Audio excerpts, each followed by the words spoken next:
local interior designer, and today we've got an amazing panel for you guys. So we're talking about indoor-outdoor living. So we've got Elton Donald, so he's a partner of Kerr Construction and Design. You can wave. He's a tenured red steel journeyman with over 20 years of experience. Elton is a partner and a long-term employee of Kerr Construction and Design, multi-winning Georgie Renovation Award. So their projects have been nominated and then they've won amazing accolades from these projects. So great work, guys. And then they are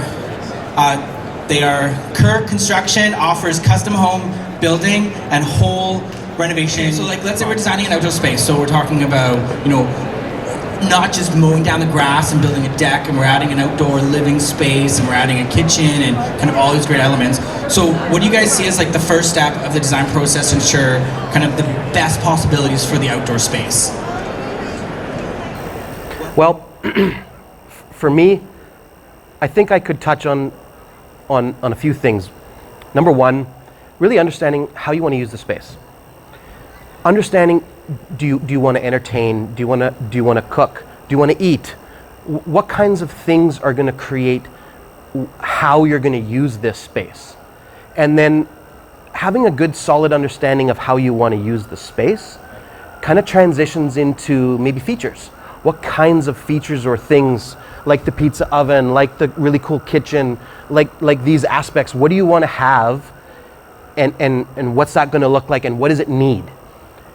And then lastly, I would say taking that little bit of time to create an understanding of what you have as a starting point. Yeah, we want the outside kitchen. Yes, we want to have let's say something as simple as a sink. Where are you going to get the water from? How far away is it? Where are you going to drain it to? How does that work? Taking the time to understand these things in an upfront setting really allows you to start off and set yourself up with a really workable, good plan. And then from there, you'll have accurate costing information so that you can make determinations for yourself on what's going to be right for you guys. Yeah, so like let's say you're renovating, so how would you bring those elements in or bring them out? I can hit on that one. So in the approach of bringing something from the in out, you can look to a material like a man-made tile. And we've all seen some of these tiles that let's say you like a wood look. Well, the tiles can be wood, and you can pull that right through. Some of the products that you can go with would be, let's say, a zero transition door. It just has those really thin little ribs, and what you can create is this look that doesn't end at an exterior wall. It reaches out. Other things that you can do, let's piggyback on that one idea we had about a stone. You could make a feature wall that comes inside, and let's say you have a main wall with a TV and some entertainment on it, and that wall just runs from the inside right outside, and maybe you have some thick glazing panels that come up to it. But that sort of pulling creates a really interesting look, pulling inside out. And then often pulling outside in might be around, let's say, view lanes, wanting to pull what you're looking at inside and share that beautiful look that you have when you go out and you love the look of the mountains if you're blessed with that, or the ocean, or whatever it is. I've seen really cool things where someone builds a house and it's on the side of this mountain, and they've got this natural piece of rock, and it's a big piece of rock, and they decide, I'm not going to blast that out.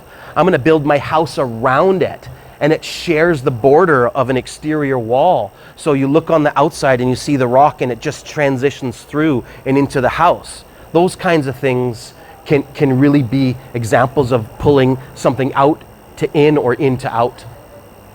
Okay, so over at Elton, so doors are a key element to consider when designing an indoor and outdoor space. Can you walk us through why they're important? Originally, when with the first question you asked was, what are some of the trends, right? And if I'm going to answer that, I would say, coming back to this idea of blurring lines and the division of space. And the forefront of where that is physically is the door. It's the division of inside to out. And there's been so many changes in the last decade or so with what doors do, like what the sort of historical aspect of a door is it's hinged on one side and you open it and you go in or out, and that's it. And then we started getting these ideas of patio sliders. And what was good about a patio slider was it didn't take space from either the inside or the outside. So if you had a tighter deck and you wanted to have some furniture, you didn't have to account for the door swing. Then we started getting into another development of these stacking doors that we've seen, like the Eclipse or the Nano Walls. And what we started getting exposed to is these big openings and what they could do. And so when we talk about a door and we talk about its importance to the design elements of an interior outside space, the joining of those two and what we can do technically with that opening becomes such an inviting invitation to go look at this space. And I think another point about doors and their importance is that the doors themselves lend to the architecture that you're trying to work with. You know, if you've got, let's say, a home that's a heritage home in, let's just throw out an example of a Tudor style, you're not going to want to be going as wide as possible with glass. Maybe you're going to a French door with some divided lights. Maybe you're going to complement a painted wood element in so it picks up on some of the aspects of your home. And you can contrast that with looking at what Tony Stark's place was in Iron Man, with this oceanfront property and as wide a glass and as tall a glass as possible. And I want to open the doors and I don't want to see the doors. So, you know, we start to create pockets on the side that you can slide the doors into to create these big openings. And all of these things stem around doors. So yeah, I think doors are pretty important and contribute. Yeah, and I think so we're kind of talking about these like outdoor covered spaces. We're adding like appliances, we're adding like lighting and conference ceilings and all this kind of stuff. So how do we deal with like underground stuff or gas or electric or plumbing or all these like things that we don't really see? I would say that really that initial discussion that you're having with yourself when you're trying to set yourself up for your plan. You've come up with your use and you've already established what features am I interested in. So when you get into the investigative process of that, you're going to figure out, because it's really easy to take for granted, well, the house is there, I'll just pull some power over. And often when you're getting into some of these features, they can be really power heavy. Like a hot tub, you know, you're going to have to run possibly up to 50 amps, 220 voltage. And you may not have enough space on your panel to accommodate that. So because these key elements enable some of the features that you might be interested in, you're really going to need to sort out, how do I service these requirements? And so understanding what it is that you want to do and what you want to do needs is going to be a big driver. Barbecues. I really liked what Matt was saying about cover your deck. I would say that I do agree with that. And one of the things on a feature side and service is heaters. Heaters are awesome. They go right up in there in that covered deck portion, and they extend the service life, the service window of when you can use that. They let the shoulder seasons become more comfortable. And so what does that heater need? Does it need gas? Does it need power? If you don't mind something that hangs down, for a little bit less money, you can go with gas. If you want something sleek and maybe flush, you need to look to infrared and electric. And so understanding these requirements for features, like I said, a sink, you want to run a sink, you can pull water from the house, that's fine. But there's all kinds of requirements with heating and cooling, protecting it against freezing. All of these things are really important considerations.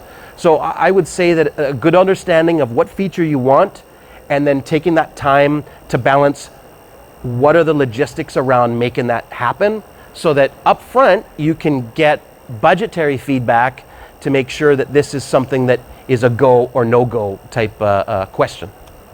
So let's say like I want to create this massive outdoor space, but my budget already takes me so far. Right. Should I plan ahead? Should I bring in possible things, or should I wait till I can take on that project, or kind of what would you do with that? I think that there's a number of things you have to look at. You have to look at your comfort factor first, right? So you need accurate information to be able to make a good decision. So careful design planning allows you to use the best possible information at hand to make a call of what's right for you. So based on that decision on what's right for me, if you determine that maybe something is outside of where I want my budget to land, you can consider allowances for future expansion. Maybe we do a phasing. So up front is the time to really work that through. We may be burying a drain line for that future sink that you chose not to put in now. But while I'm digging up the trench to put in the power, if I run those out and even leave them stubbed and near somewhere, they allow you to expand in the future to go get those at a less of a cost than you would otherwise be facing had you not have pre-planned. I would say that even if you think you want to stage something, by planning something all the way through to the end, it allows you to have all of that information to be able to set maybe the division lines of what those stages might be. And then when you look at that for yourself, you can say, okay, well, stage 1 of the budget, we're going to put the roof on and I'm going to run the services over. And stage 2, we're going to add the awesome outdoor kitchen and its requirements. And hey, if you can do stage 3, all the power to you. Maybe the fire bowl comes in and the water feature comes down with some rocks. I mean, sky's the limit, really. These spaces are becoming so potentially amazing that really whatever you can create and you have the will and your own budget comfort to execute, you can go after. So you have a cocktail on the patio. Yes. Okay. So just throw it out to all of you. So what trends are you guys seeing like coming through in the next like 5-10 years for outdoor spaces? Like what are you guys seeing? Well, I think I would say that sort of continuation of some of the trends we're seeing now, maybe they're developing a little bit more into more of the interior materials that have that look that is starting to become more durable for the outside. You know, Matt was talking about the addition now of ceramic slabs, and these haven't been out for a long time. And the capabilities of a ceramic slab versus the quartz, the man-made quartz, it's quite a bit different. And so, you know, the capabilities that has allows you to do certain things that you couldn't before. Some cool things with lighting features and backlit. I'm thinking some of these, you know. Are you seeing like so materials that are being used inside? So like the chandelier in the dining room that could possibly be pulled outside. Absolutely. So, you know, provided that you have the CSA approval for an interior and exterior space, so it's approved for a wet location, okay? So with that approval, you can absolutely take as a feature in a dining area with Matt's idea of cover it, which I also think covering it is a great idea. Having a space where the definition of where that table is going to go is defined by the light fixture above it and how they relate to each other. That's huge. You know, just piggybacking off what he had an idea sort of hit me is that you get these spaces and you start to see spaces within the spaces for little purposes. You know, maybe part of the covered section is to create a more intimate feel. Maybe in that section there's a little bit of a fire bowl or some feature where people might gather to have a conversation over a glass of wine or something. And so these types of things we're just seeing more of. So like the F word, so finances. Do you see people coming in and they're thinking that, you know, a certain area should cost X amount and they're getting crazy sticker shock, or outdoor spaces actually understood of what it actually takes to actually construct, you know, the stuff underground and the plumbing and the actual kitchens and the crazy driveways? I would say that without even saying just speaking to about an inside space versus an outside space, I don't know, 7-8 times out of 10, the budget somebody thinks something will be is not indicative of what the features they're asking for dictate the budget to end up at. And so often the whole process is a balance of how much do I have, how much am I comfortable with what do I want? And the magic comes with good conversation back and forth with your designer and your contractor to use real numbers to be able to establish what it is you can do and how many of those cool features you can do now, or maybe you have to do later. Are you finished? No. Okay. I didn't mean to do that if you weren't finished. I was just saying I have something to add to the conversation. What I was going to say is, I've seen mistakes in the planning where they don't plan it through. Where they do up the plan and they say, well, we know we might want something, but let's just get going. Let's get the build going. Let's get the build going, and there's a big push to get the build going because the build is the bulk of something. But the outside space, okay, we'll run something over. And what I would say is don't do that, because I have seen double work done because of incomplete planning at the beginning. So the person knew they wanted outside features and they knew they wanted some of those nice to haves, but they never positioned it where they wanted it. And so the gas was coming out what turned to be on the wrong side. The drain line wasn't where it had to be. The drain line was under concrete, so it needed to be busted up to move over a little bit. Then a new plan had to be done to cover the areas that got busted up to be moved over. So don't partially plan. If you're going to plan and you know you want something, plan to the end and then use that end plan to determine if you want a phase or not. But complete fully the plan. So don't partial plan would be my don't. Business owners, I think we all kind of need to always look at a project and make sure it's a win-win for both, right? And I think some guys that come out, maybe they come out and they're slow and they think I'll take this on, and they all get busy and they forget about leads, which is bad organization. But can we kind of add to that? Yeah, I was gonna say, often I find that when I talk to someone, they say, hey, I'd like you to come over to my house and give me a quote. I hear that quite often. And you get this idea of, okay, what am I going to give you a quote on? We're going to come and we're going to have a discussion, and I'll get a really high level sense of what you're doing. But no one who's going to honor a quote, what a proper quote should be, is going to be able to write a quote off of that kind of discussion. And so for me, and Jamie, you touched on this, is that when you start with a design, what you do is you take these ideas and you take these thoughts, and it goes down on paper that forms the basis of what am I quoting. And so when you have that worked out, then you can look to an organization like HAVAN, the Home Builders Association of Vancouver, and you can say, okay, HAVAN members, I've got a plan. Can you guys please quantify this plan for me and tell me how much you would charge me to execute it? And done that way, you should be able to get yourself a quote on the project that you want to do.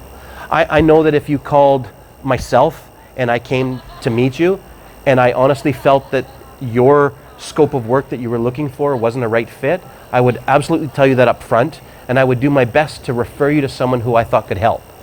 Not every contractor is going to be a fit for every client.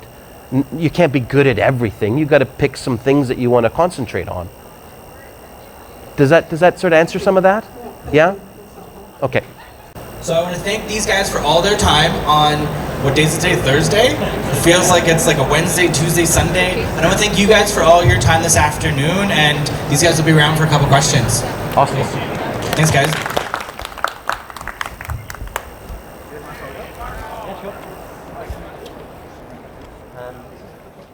You